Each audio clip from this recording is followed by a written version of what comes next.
Hello, welcome to Alcoholology. Today, I want to do something a little different. I'm going to do basically a year-end review of things that I've had over the year. Some bad, some good. And but first, I want to get to do malt tasters from the really good whiskey company. This is out of the UK, and I want to say this was. I'm glad I got this. Would I buy it again? No. But that's mainly because I think even though I do like some scotches, I love Ardbeg, and I love some of the higher end stuff. Uh, I lean more towards bourbon and Irish. So next year, I think that's what I'll do. I'll either get an Irish or bourbon, or maybe there's one out there that's a mixture of both. I don't know, but I have a feeling usually they're bourbon, Scotch. I don't think I've even seen an Irish one, so if I can find one, that would be a good one to try to find. Uh, there was a couple good ones in here. The Australian one, I don't remember the name of it, was really good. There was an actually, I'm gonna look right out the back. Let's see, Australia. Yeah, Steward Solera is what it was called. That was pretty good. American whiskey, the Yellow Rose Premium, which I wanted to look into that one because that was really good. And the Glendronach Cash Strength Batch B 61% alcohol by volume. That was really good. I think there was a couple others that were pretty good too, but those really stood out. Those were really good. And I have a feeling that Glendronach Cash Strength Batch B is going to be really expensive. Um, but I haven't looked it up yet. I haven't looked any of them up. The ones that I would like to get another bottle of.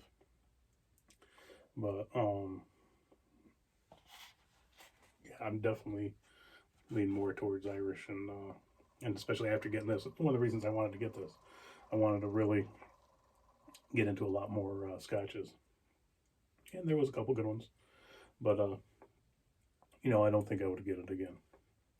Next year, I'm probably gonna get a bourbon one if I can find one, and I'll go to some of the out of all my reviews, I've done 40 reviews so far this year or last year because it's actually 2021 now.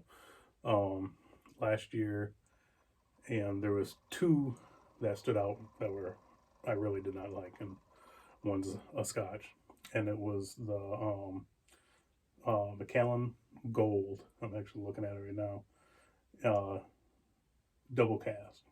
The palate wasn't too bad, but the nose was terrible, and it's just nothing I'll ever get again. I'll probably drink uh, the rest of that bottle, but I would never buy it again. And the worst one of the year was the Rebel Yell root beer. That was terrible. I just couldn't.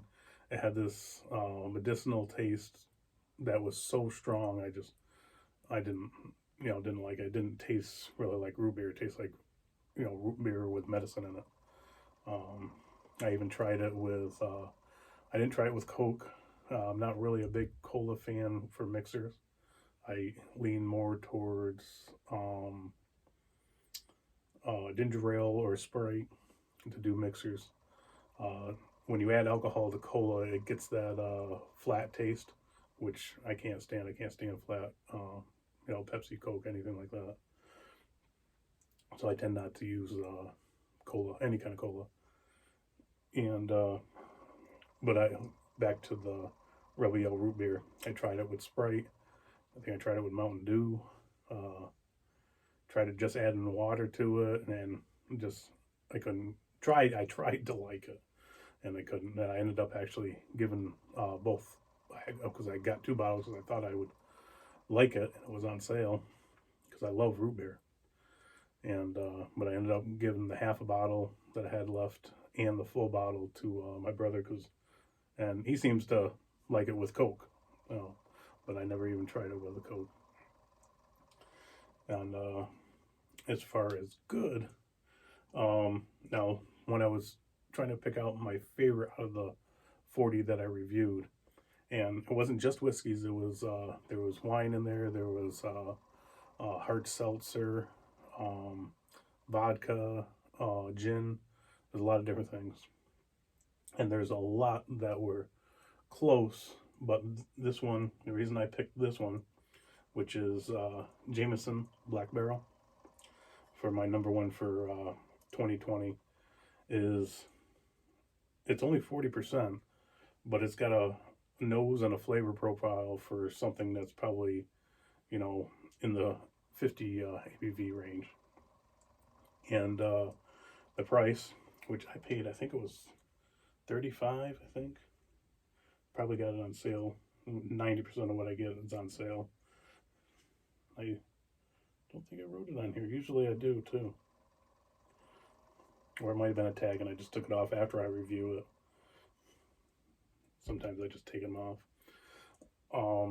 But yeah, I think it was $34.99 is what I paid. And if it was on sale, it was probably regular like $39 or something like that. But you can get it everywhere. And that's one of the main reasons. Nose is awesome. Taste is awesome. Drinkability. I mean, you could easily have multiple glasses of this and just, you know, you wouldn't have the burn or that you have with some of your higher ABVs. And yeah, availability. I've seen it in probably every store I've gone in. And the price. I mean, there was some that, you know, might have been a tiny bit better nose, tiny bit better flavor, and that would be George T. Stag. But even retail is $100, and trying to find it at $100. I mean, if you go on secondary market, or if you go into a state that doesn't have liquor control, you're probably going to pay $500 to $700 for a bottle. So that's one of the reasons I picked this. I was struggling with George T. Stag. Because I really do like that. That's probably my favorite whiskey so far that I've had. But this one was so close to that, and you know, a quarter of the price. So this is why I picked Jameson Black Barrel. I think that's it. Hope you have Happy New Year. Hope you know 2021 is a great year. 2020 was probably not a great year for a lot of people. A lot of stress. I was pretty lucky. You know, my son was born. I had never lost my job. Both my wife and I are essential workers, so we won't, you know, be losing our jobs anytime soon. So, you know, that being said, hope everybody has a great 2021. And till next time, Sláinte.